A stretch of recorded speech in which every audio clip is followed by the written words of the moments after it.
Halo, halo Bung Rocky, ngobrol. Nah, nggak sadar saya jadinya orang pasti perhatiin lagi nih dress code-nya kita sama-sama putih-putih, padahal hari Sabtu ini.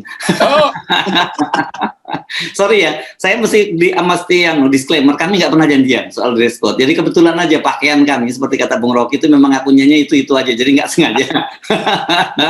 stoknya cuman ini. Jadi Ya. kalau kita pakai baju adat dianggap mau pidato di DPR.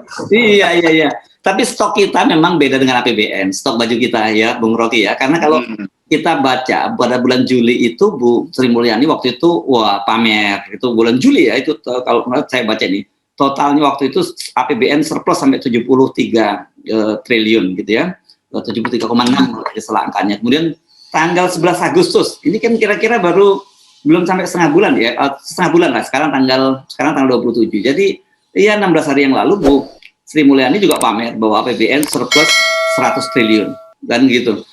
Kita tahu dari mana ini surplusnya kita ya.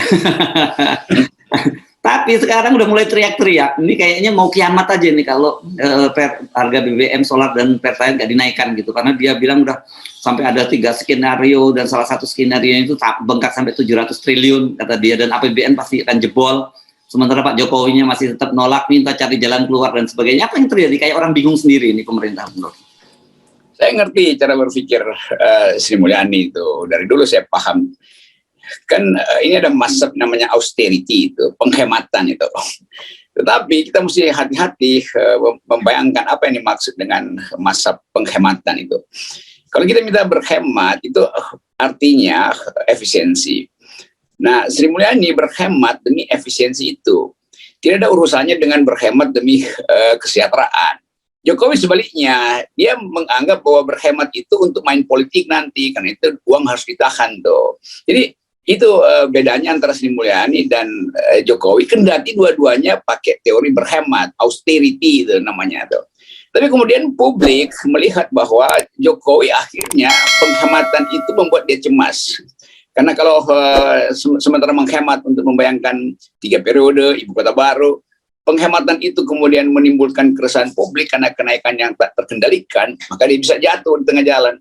Jadi kelihatannya Sri Mulyani sebagai ekonom, dia nggak menghitung faktor politik. Dia tetap ingin supaya subsidi itu dicabut, supaya bisa dihemat. Tetapi Jokowi juga menganggap kalau dicabut itu artinya kerusuhan sosial bisa tiba-tiba terjadi itu. Jadi ini kecemasan di dalam kabinet sendiri kan. Kita anggap aja bahwa ya iya itu faksi-faksi di dalamnya pasti saling cari inspirasi kira-kira begitu untuk menyelamatkan Presiden Jokowi. Sementara Presiden Jokowi belum ada jaminan bahwa penerus dia itu berasal dari kawasan dia tuh. Kan dia masih ngomong soal Ganjar yang belum dapat mandat dari partai segala macam. Jadi tetap APBN ini disandra oleh politik, gampangnya begitu tuh. Jadi APBN kita disandra oleh kepentingan politik presiden, bukan kepentingan Sri Mulyani. Sri Mulyani sebagai ekonom selalu menganggap ya udah naikkan aja harganya atau dengan kata lain cabut aja subsidinya tuh. Tetapi konstitusi bilang bahwa tugas negara untuk menjamin kesejahteraan. Nah, kita nggak pernah lihat ada semacam koordinasi pikiran di kabinet. Itu yang saya sering katakan, di kabinet terjadi saling amputasi tuh. Nah, pers tentu melihat itu dan memantau dalam 2 minggu ini ya, bagaimana akibatnya. Kalau BBM dinaikkan, bagaimana akibatnya kalau tidak dinaikkan? Dua-duanya dilema, tapi dilema kan mesti diputuskan. Bukan dengan ini skenario itu. Ya sebut aja skenario kami ini, bukan menawarin 3 skenario atau 7 skenario tuh. Itu bahayanya, lama-lama ada 3 skenario jadi 3 periode tuh. Dan kalau kita lihat ini sebenarnya mereka ini menggunakan jurus Pak Mahfud gitu ya. Kalau Pak Mahfud dulu untuk menghajar polisi dia menggunakan publik dan sukses gitu ya sekarang ini. Tapi kalau ini saling jualan ke publik. Pak Jokowi masih senang goreng-goreng gitu dan dia menunjukkan bahwa walaupun susah, walaupun berat gitu, gua masih bertahan loh. Ya, jadi kira-kira gua ini pro kalian rakyat kan gitu. Sementara para menteri-menterinya termasuk Sri Mulyani, Pak Luhut udah bilang ini hitung-hitungannya nggak bisa nih kalau nggak masuk. Kan saya kira jadi mereka ini saling merebut simpati publik tapi dengan tujuan yang berbeda-beda gitu. Ya itu tadi. Jadi ambisi yang sana lain, ambisinya Sri Mulyani tentu supaya reputasi dia bagus di mata dunia tuh. Karena kan akan ditegur oleh dunia bahwa Sri Mulyani kok lakukan kebijakan di luar textbook. Pikir begitu kan? Kan textbooknya artinya cabut subsidi itu supaya ada efisiensi. Tapi Sri Mulyani juga mungkin merasa ya buat apa saya cabut subsidi itu. Kalau akhirnya subsidi itu juga disuruh dipindahkan untuk IKN. Nah, pemikiran itu pemikiran seorang ekonom mencari balancing di dalam kebijakan. Tapi tentu Pak Jokowi akan bentak lagi Sri Mulyani, udah cari aja uang, pokoknya jangan naikkan harga BBM karena ini tahun politik. Kan itu yang terjadi tuh. Jadi Jokowi justru yang membuat ini jadi dilema tuh. Sehingga Sri Mulyani akhirnya sodorin, oh kalau begitu ini bahayanya kalau di APBN skenario begini, kalau nggak naik skenario. Jadi semua skenario itu dibuat untuk melayani ambisi Presiden Jokowi itu. Untuk apa? Ya untuk main politik di 2003 dan untuk mengamankan legasi dia itu IKN. Kan cuma itu. Jadi di mata publik, bahkan publik dunia cuma itu. Kenapa subsidi nggak dicabut oleh Sri Mulyani? Ya itu alasannya tuh. Takut Presiden jatuh. Kenapa Presiden masih bilang supaya subsidi itu diteruskan? Ya karena dia berupaya untuk memanipulasi opini publik. Padahal sebetulnya Presiden tahu Indonesia atau bangsa ini ada surplus. Tapi surplus itu tunggu ya, kita pakai buat 2023. Buat apa? Buat kesehatan rakyat? Bukan, buat nyogok aja kan, buat money politik. Jadi begitulah keadaan kita sambil kita menunggu penyelesaian kasus Sambo. Dan ini yang saya katakan bahwa ini bisa berbarengan krisisnya itu. Krisis kepolisian yang pasti akan ada fight back juga karena ini menyangkut kerajaan kekaisaran yang udah berurat akar. Sementara keadaan rakyat itu menunggu kepastian. Ini kabinet ini bersidang buat apa sih? Kalau ada sidang kabinet itu apa yang mereka bicarain? Masa Presiden bicara lain, Sri Mulyani bicara lain, outputnya lu apa yang dihasil sidang, kan begitu kan? Ya, dan saya agak aneh mengatakan bacanya ini. Ibu Sri Mulyani kan juga mulai berkampanye tuh, dia bilang bahwa ini kalau subsidi dicabut kita bisa bangun berapa 3.000 lebih rumah sakit, kemudian bangun 3.500 kilometer. Kan kita tahu jalan tol itu kan bukan infrastruktur, jalan tol itu bisnis, dan dampak pembangunan jalan tol sepanjang di Jawa aja ke banyak ekonomi yang mati di sepanjang Pantura itu, yang kan itu yang terjadi sebenarnya. Ya itu yang kita bayangkan. Ibu Sri Mulyani bingung, dia mau ajukan apa supaya Presiden menyetujui pencabutan subsidi. Ya tentu dia pakai cara berpikir Presiden, yaitu bangun jalan tol dan bangun rumah sakit itu. Jadi mau disogok sebetulnya Presiden supaya oke, cabut subsidi, kita bisa lakukan itu untuk kesejahteraan rakyat. Walaupun jalan tol itu bukan untuk kesejahteraan rakyat. Jadi kebingungan Sri Mulyani itu adalah kebingungan untuk membujuk Presiden supaya kembali pada pikiran makroekonomi standar, kira-kira begitu tuh. Dan itu Presiden juga mungkin, oh iya benar juga ya, tapi nanti dulu, hitung dulu, nanti kalau biaya infrastruktur habis, lalu biaya kampanye saya apa nanti itu, kan begitu jadinya. Jadi dengan mudah aja kita lihat kabinet, ya isi begitu aja, nggak ada kerumitan, karena semuanya ada di atas kertas. Pilihan kebijakan itu ada di atas kertas. Pilihan kebijakan akan ditentukan rasionalitasnya oleh APBN. Nah, kalau bilang sekarang APBN-nya surplus, ya bagi dong ke rakyat supaya kehidupan ekonomi jalan. Kan sektor real adalah hak pertama untuk memperoleh dana APBN, kan menghidupkan sektor real, pada karya atau daya beli meningkat segala macam. Itu soalnya.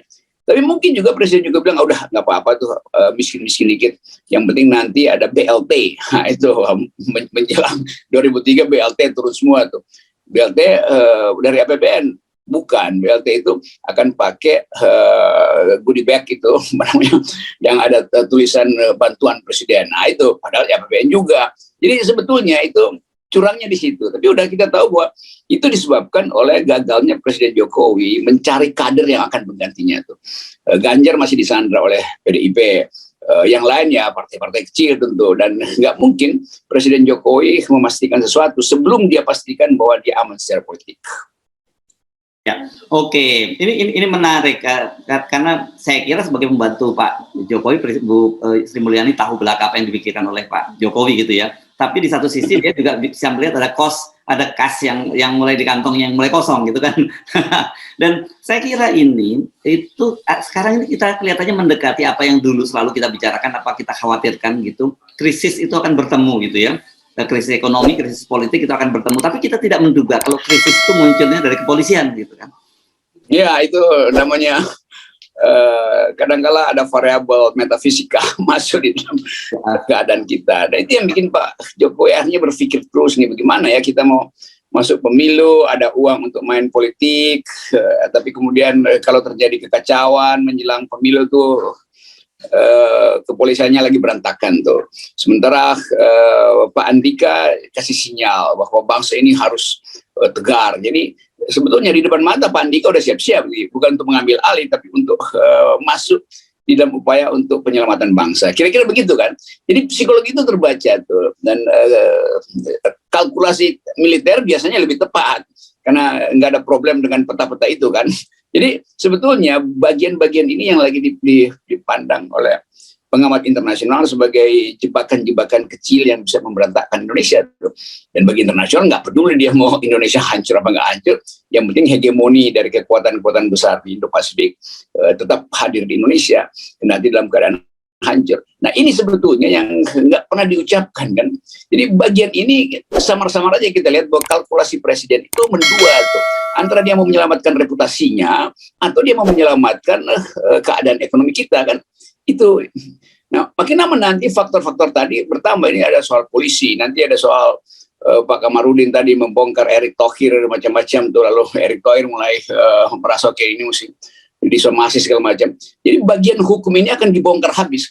Nah, keadaan tanpa hukum menjelang pemilu itu yang namanya katastrofi yang sangat berbahaya. Oke, jadi ini betul-betul sebenarnya kalau kita cermati betul-betul dalam posisi yang dilematis ya, Pak Jokowi ini. Satu sisi kalau kalau mempertahankan tetap subsidi dan itu APBN bakal kiamat juga gitu kira-kira, kalau menggunakan bahasa Sri Mulyani, meskipun sahabat kita Bung Antoni Budiawan itu pembodohan soal bahwa nggak betul subsidi sampai segitu. Berarti ada kepentingan-kepentingan lain dong untuk yang akan digunakan oleh APBN gitu. Tapi di satu sisi begitu dicabut, saya kira itu ketemu. Kan kita udah sebutkan bahwa sebenarnya apa yang terjadi dengan krisis di kepolisian ini kan bentuk awal dari sebenarnya yang kita sebut sebagai people power ya. Ketika rakyat bersatu menyuarakan suatu kepentingan dan menekan kepolisian, dan itu berhasil gitu. Dan ini kelihatannya orang sudah mulai menyadari itu, bahwa kita selama ini kalau kita nggak bersatu, kalau ada cebong dan kampret terus, ya kita akan terus akan dapat rezim-rezim yang memanipulasi kita gitu. Itu udah mulai ada kesadaran semacam itu saya. Ya, itu kesadaran yang terbentuk karena wisdom rakyat berlangsung itu. Dan cebong kampret dicairkan justru oleh kasus Pak Sambo ini kan. Tetapi di belakang itu justru ada kekhawatiran kalau cebong kampret bersatu sementara presiden belum ada calon, itu bahaya tuh. Bisa betul-betul cebong kampret muncul sebagai people power dan nggak terkendali lagi tuh. Ini yang kita sebut memang gerakan masyarakat sipil yang adalah people power yang dimusuhin oleh istana tuh. Kok people power? Ya ini justru karena ada people power maka pembersihan dimulai dari kepolisian. Dan people power itu nggak mungkin membersih sebagian, dia akan bersih semua. Jadi total people power itu. Enak juga duit PPP, total people power. Jadi keadaan ini betul-betul ya mengkhawatirkan sebetulnya. Tapi di belakang ini kita tetap hitung kasakusuk di antara partai politik yang nggak pernah memikirkan arah bangsa itu. Kita lihat bagaimana sinyal dari PDIP berupaya untuk mendekat supaya ada kepastian dua calon. Semua itu kan permainan yang seolah-olah mereka anggap bahwa bisa diatur oleh 2-3 orang aja di belakang meja. Nah, oligarki saya kira juga bersiap-siap untuk mengubah desain proposal politiknya tuh. Jadi betul lah, lengkap lah ini tadi, betul Herso, ini momentum yang bifurkasi namanya tuh, di ujung jurang itu, atau masuk jurang atau tersesat di hutan, kan itu begitu kan, itu cuman itu masalahnya. Dan saya kira ini kalau kita lihat ya, indikator-indikatornya tidak akan linear seperti yang mereka perkirakan. Ya, yang mereka betul. gitu ya. Tidak akan linear. Nah, itu pentingnya. Mestinya ada think tank di istana itu yang juga punya koneksi dengan masyarakat sipil. Kalau mereka di istana itu merasa kami bisa selesaikan, itu bahaya. Yang saya bayangkan dulu ada semacam Ciganjur gitu, gerakan Ciganjur, ada masyarakat sipil di situ, ada masyarakat politik dan ada tokoh-tokoh bangsa. Tapi kelihatannya itu nggak mungkin terjadi. Jadi bahaya di depan mata, konfrontasi antara negara dan masyarakat sipil itu bisa betul-betul berasap atau berapi. Nah, belum berdarah-darah mungkin, tapi kelihatannya akan begitu tuh. Karena semua faktor crossfire di situ kan. Kesulitan ekonomi, kekacauan ketertiban karena masalah polisi, keadaan global yang berantakan di Asia di Asia Selatan, lalu saling amputasi di antara menteri dalam kabinet. Udah, itu namanya total chaos, total total kekacauan itu. Ya. Nah, ini untungnya sekarang ini kita nggak dengar lagi buzzer itu. Kalau ada pun tinggal kecil aja yang selalu goreng-goreng gitu ya. Ya kalau kita ngomong gini sekarang kita bisa dengan enak ngomong karena ini kita bukan memprovokasi, kita justru mengingatkan pemerintah ada indikator-indikator yang tampak jelas gitu akan ketemu gitu ya. Krisis dari public distrust terhadap pemerintah dimulai dengan kepolisian yang saya kira sekarang mulai coba dibenahi. Ini tapi sangat tergantung bagaimana Pak Listio Sigit mengendalikan ini gitu ya. Dalam situ ini kan sekarang seperti mengalami turbulensi kepolisian ya. Kalau Pak Listio Sigit bisa mengendalikan dan itu saya kira ini bisa dikurangi gitu risiko-risikonya. Dan sebenarnya tip kita untuk mengurangi itu gampang kok. Timbulkan aja rasa keadilan di masyarakat gitu ya. Perceived injustice itu kita hapus, itu turbulensinya saya kira selesai. Itu kan? Memang itu rumusnya cuma itu. Tapi nanti orang ingat-ingat, barusan kemarin kita minta keadilan, tapi anak presiden dihilangkan kasusnya oleh KPK tuh, nggak boleh lagi dilanjutkan. Lo orang, kenapa begitu tuh? Ini soal kecil, memang tertutup oleh kasus Sambo. Tapi nanti satu waktu yang proposal pembuktian korupsi atau nepotisme dari akademisi UBN itu nantinya dibuka lagi kan, karena nggak mungkin orang merasa bahwa oke yang sana disalah sini enggak tuh. Tadi kita pakai teori bahwa ini harus total repair gitu, itu masuk bengkel dan semuanya di overhaul. Nah, keadaan ini yang membahayakan kita karena soal ekonomi itu. Keadaan ini membahayakan kita karena kita lihat kecemasan Pak Listio kemarin di DPR, wajahnya tuh terlihat cemas dan menjawab hati-hati itu. Sementara DPR kasih puja-puji segala macam. Iya, tapi Pak Listio juga anggap ini puja-puji DPR ini bisa dimakan tuh kan. Karena soal-soal begituan, jangan-jangan dia puja-puji di belakang layar dia udah konsolidasikan upaya untuk sekaligus mengganti Kapolri itu dengan narasi macam-macam tuh. Jadi itu yang terjadi tuh. Jadi kita kasih semangat pada Pak Sigit sambil memberitahu beliau bahwa beliau juga ada di ujung tanduk karena ya tetap mungkin ada peta baru nanti di mana beliau tiba-tiba udah disebutkan tuh bahwa ini gabungan antara peta apa kemarin tuh dua peta Sambo dan anti Sambo, tiba-tiba Sigit ada di tengah. Itu berat tuh.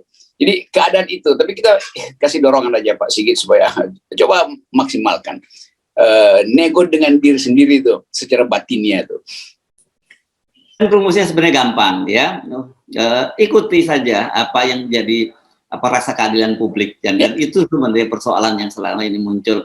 Sementara untuk Bu Sri Mulyani dan Pak Jokowi silahkan lanjutkan deal-deal politiknya dan kita akan menonton siapa di antara mereka yang akhirnya bisa memenangkan itu. Dan tapi saya kira tentu saja otoritasnya pada Pak Jokowi dan kita tahu apa yang selama ini kita udah bisa lah memahami cara berpikir Pak Jokowi dan kira-kira keputusan apa yang diambil Pak Jokowi kita sudah paham. Ya, tekanan para ekonom di luar tidak ada urusan dengan politik. Antoni Budiawan itu selalu hanya memberi kalkulasi rasional menurut perhitungan metodologis dia itu.